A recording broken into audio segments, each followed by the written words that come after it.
A partir de este momento, las informaciones que son noticia toman el protagonismo. Comienza Informe RCR. Buenas tardes, sean bienvenidos a este Informe RCR en su emisión meridiana. Trabajaremos para ustedes en la Gerencia General de la Estación, Jaime Nestares, en la Gerencia de Producción, Wilixa Arcaya, en la coordinación de este espacio, Génesis Rodríguez, y en la producción, Mario Villarreal. En los controles, Gregorio González, y frente al micrófono, Helen Machado. Recuerden que nos pueden sintonizar a través de nuestras redes sociales, en Twitter, @RCR750, a través de nuestra página web, rcr750.com, la radio que se ve, y a través de nuestro canal en YouTube, RCR750. De inmediato comenzamos. La mañana de este viernes, 1 de octubre, Venezuela amaneció con un nuevo cono monetario. Los bancos nacionales estuvieron en una pausa operativa desde las 8 de la noche de este jueves para actualizar el sistema. La vicepresidenta del régimen de Nicolás Maduro, Delcy Rodríguez, aseguró que la paralización bancaria terminaría a las 6 de la mañana de este viernes. Sin embargo, hasta los momentos 8 de la mañana, el Banco de Venezuela y Mercantil siguen caídos. En ese sentido, la periodista Carmen Hinojosa publicó en su cuenta de Twitter un billete de bolívares 10 luego de usar un cajero automático de Banesco. Precisamente esa entidad financiera informó que sus 412 unidades comenzaron a distribuir dinero desde las 8 de la mañana de este viernes. Las agencias no están abiertas, los cajeros están funcionando. Podrás retirar según tu saldo, explicó un informe de la banca privada. En otras informaciones, el ex general chavista Hugo El Pollo Carvajal ha entregado documentación a la justicia española de un supuesto contrato entre Petróleos de Venezuela y el despacho de abogados ILOCAP que dirige el ex juez español Baltasar Garzón. Por ese contrato, la petrolera estatal venezolana pagaría 8.8 millones de euros, 13.7 millones de dólares por la defensa de sus intereses en España. La documentación fue entregada al juez de la Audiencia Nacional, Manuel García Castellón, ante el que el ex jefe de la inteligencia venezolana declaró el pasado 20 de septiembre. Por su parte, la dirección del CNE aprobó este jueves una resolución que permite la participación de misiones de observación electoral internacionales en el proceso de elecciones regionales y municipales previstas para el próximo 21 de noviembre. Así lo anunció el presidente del ente comicial, Pedro Calzadilla, durante la firma formal del acuerdo para el despliegue de la misión de observación electoral de la Unión Europea en nuestro país. El CNE acaba de aprobar en su directorio una resolución que le dé basamento y solidez de la participación de la presencia de misiones de observación electoral en Venezuela, que le da fundamento y fortalece esta decisión. Este acuerdo que hemos firmado con la Unión Europea y otros acuerdos que seguramente firmaremos en los días venideros con otras instancias y espacios internacionales, señaló. En otras informaciones, el encargado de negocios de la Embajada de Venezuela en Colombia, designado por Juan Guaidó, Eduardo Battistini, acompañó a los miembros de la Asamblea Nacional de Trabajadores para hacer entrega en la sede de la ONU en Bogotá de un documento que recoge evidencias de las diversas violaciones a los derechos laborales en Venezuela en contra de más de 150 trabajadores. En este informe están contenidas todas las violaciones a los derechos laborales y derechos humanos en Venezuela, violación a los contratos colectivos, no instalación de la comisión tripartita, detenciones ilegales y arbitrarias en contra de líderes sindicales. Son parte de los datos que contiene este documento, explicó Battistini. Iván Freites, coordinador internacional de la Asamblea de Trabajadores, agradeció el apoyo de esta sede diplomática y aseguró que la intención es informar a la comunidad internacional lo que está pasando en Venezuela. En otras informaciones, los senadores de Estados Unidos, Marco Rubio y Rick Scott, dijeron sentirse decepcionados con el presidente de México, Andrés Manuel López Obrador, por haber invitado y recibido a la cumbre de la Comunidad de Estados Latinoamericanos y Caribeños, CELAC, a Nicolás Maduro. Los legisladores emitieron un comunicado en el que expusieron que su decepción obedece a que las decisiones de López Obrador son incompatibles con los valores democráticos y esperan que las invitaciones giradas a Maduro y a Manuel Díaz-Canel no sea indicó de que México se aleje del respeto por la democracia, la libertad y el respeto a los países latinoamericanos. Asimismo, Rubio y Scott le expresaron que lamentan que México haya derogado sus compromisos internacionales para abordar el crimen organizado internacional y le recomendaron a López Obrador que el país que preside es signatorio de las Convenciones de Naciones Unidas contra la Delincuencia Organizada Transnacional de 2000, que estipula que los países cooperan con la extradición de delincuentes. En otras informaciones, el fiscal general impuesto por la ilegítima constituyente chavista, Tarek William Saab, anunció que su despacho ya formalizó la apelación de decisión del Tribunal 15 de Juicio, que absolvió al sargento primero de la aviación militar de Venezuela, Arly Clewitt Méndez, quien asesinó al estudiante David Vallenilla durante las protestas del pasado 22 de junio de 2017 frente a la base aérea La Carlota. En estos momentos, el fiscal que hemos designado para este caso procede a apelar la sentencia absolutoria, en la cual, obviamente, en nombre del Estado venezolano, no hemos estado de acuerdo, informó en declaraciones transmitidas por BTV. Saab destacó la responsabilidad del funcionario al emplear armas de fuego de manera desproporcionada. Por su parte, Nicolás Maduro declaró la guerra a supuesto grupo de terroristas provenientes y pidió a la Fuerza Armada venezolana a un supuesto grupo de terroristas armados narcotraficantes de Colombia, los TANCOL. La estrategia de la oligarquía colombiana es infiltrar los grupos terroristas armados narcotraficantes de Colombia en la frontera con Venezuela y así diezmar la seguridad interna para atacar al pueblo venezolano, expresó Maduro durante el 16 aniversario de la CEOFAM. Tenemos la amenaza permanente de los TANCOL que se preparan para ataques. Hago una alerta para que se declare la guerra y sacarlos del país, recalcó. Y esos grupos TANCOL han venido infiltrándose en territorio venezolano. Por eso alerto a toda la fuerza militar de Venezuela, a todos los jefes militares, a toda la inteligencia del país, a declararle la guerra a los TANCOL, ir por ellos y sacarlos del país, capturarlos y juzgarlos y acabar esa amenaza a la seguridad y a la paz de Venezuela. En otras informaciones, el periodista Ángel Cedeño, corresponsal en Venezuela de los medios españoles Telecinco y Mediaset, falleció a los 38 años de edad, aparentemente víctima de la crítica situación sanitaria que se vive en el país. La periodista Esther Yáñez, de Sputnik Mundo, escribió un emotivo artículo para el usuario donde relató parte de lo que pasó el comunicador social para ser atendido tras haberse desmayado de forma repentina. No podía respirar, pensé que iba a morir y así tocó recorrer otros hospitales hasta llegar al clínico universitario, donde se atendieron a las patadas y en condiciones infrahumanas. Allí los pacientes con COVID y no COVID permanecen en el mismo lugar. Venezuela enfrenta un sistema de salud colapsado.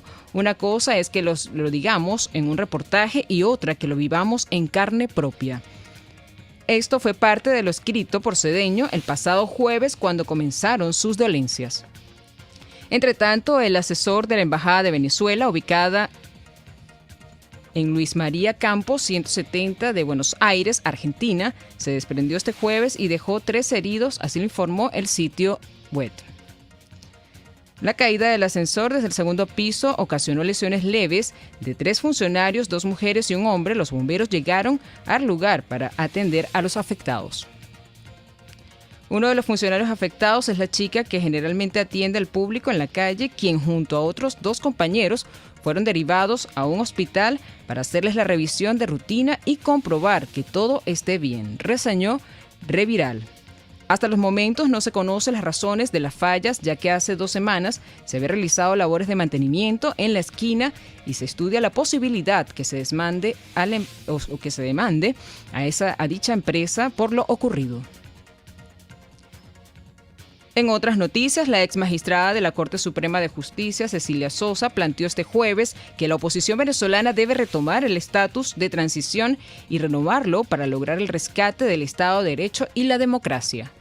Así lo planteó con carácter de urgencia en el marco del Foro de Justicia Transicional y su aplicación en Venezuela a la luz del informe de la Misión Independiente de Verificación de Hechos de la ONU que organizó la Comisión Especial de Justicia y Paz que preside la diputada Delsa Solórzano. Hay que reformar y volver al estatus de transición que generó y que tuvo una reforma para poder pasar a la etapa de una elección presidencial. Tenemos negociaciones en México que tienen que estar vinculadas al contenido del estatus. Parte del compromiso de la Asamblea Nacional es renovar el estatus de transición. Y en materia regional, en horas de la tarde de este jueves se visualizó desde las costas de Tucacas y de Boca de Aroa la presencia del fenómeno natural también conocido como manga de agua y fue reportado a través de las redes sociales. ONSA Venezuela y el INAMET corroboraron la información puntualizando que el hecho ocurrió aproximadamente a las 5 de la tarde.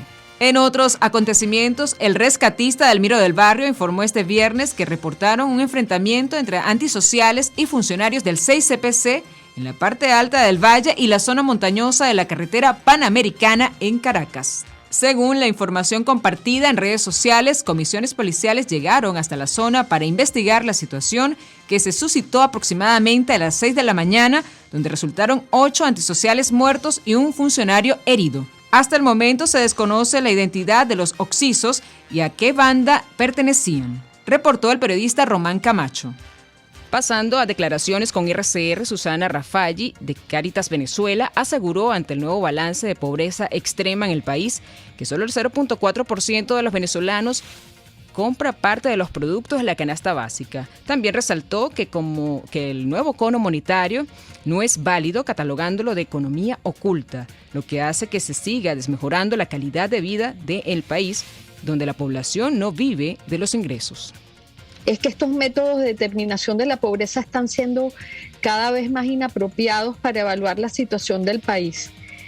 Yo te diría que en un país en el que prácticamente ni siquiera tenemos un cono monetario válido y en el que las economías ilegales y los ingresos ocultos han pasado a ser la principal fuente de sobrevivencia, la pobreza de ingresos no es el mejor método para saber cómo estamos.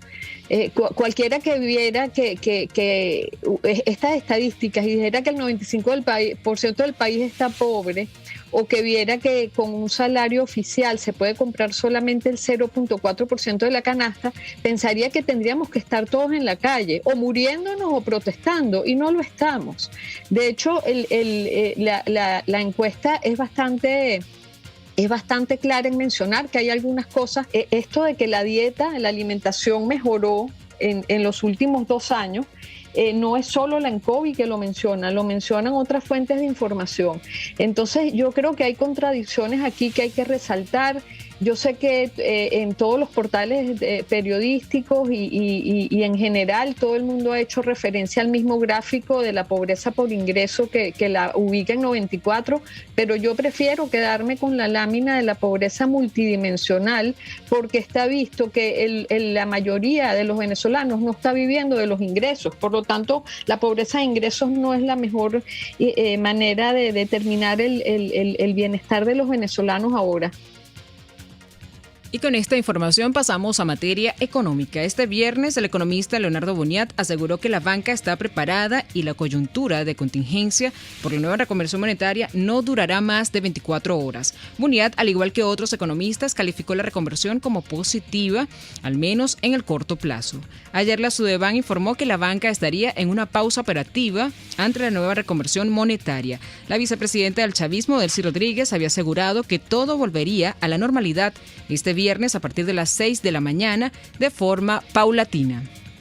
Por su parte, Servando Carbone, dirigente sindical coordinador de la Unión Nacional de Trabajadores de Venezuela, afirmó que la grave crisis de Venezuela afecta mucho más al sector público cuando actualmente el sueldo mínimo equivale a $3 al mes y que el sector privado se volvió en asueldo para solventar los daños del régimen.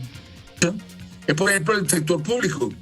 El sector público era un espacio donde había mucha gente está interesada en tener el sector público a trabajar, y resulta que ha mermado. Cuando te pones a ver las estadísticas que recogen los compañeros de un 14%, eso en cifras más o menos significa que se han ido del país debido a la emigración forzada entre 400 y 500.000 compañeros de trabajo, que cuando nos incorporemos a la administración pública, bueno, seguramente vamos a hacer mucho más. Pero lo que sí es verdadero es que en Venezuela no hay dónde trabajar. No hay dónde trabajar. Por eso es que inclusive la gente hay deserción, que lo he visto yo en los análisis. Lo decía la doctora, y es que la deserción escolar, han habido muchos jóvenes que hoy sus padres emigraron, su papá y su mamá se quedaron en la casa, dejaron de estudiar y están hoy en la calle en un empleo informal. Informe RCR, el compacto informativo de esta hora, solo por RCR 750 AM.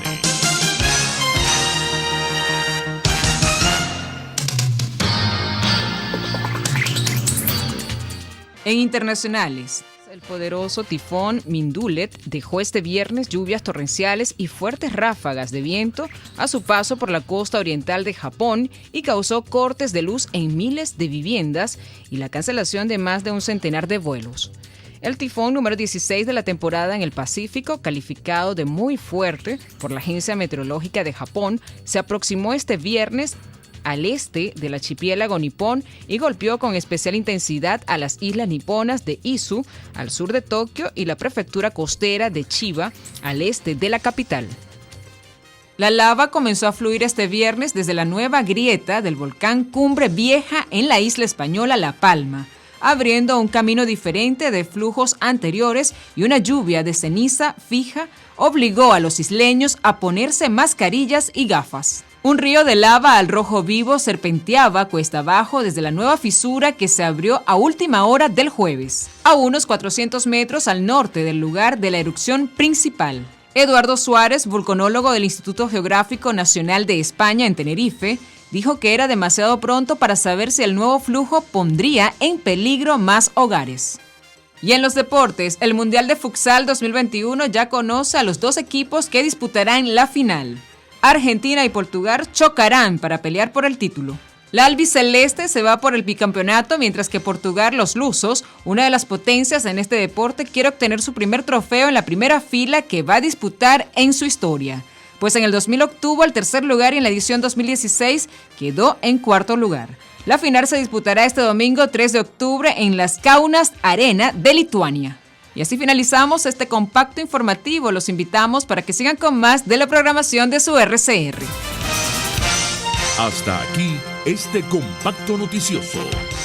Manténgase en nuestra sintonía, porque estaremos informándole de la noticia al momento de producirse. RCR 750 AM.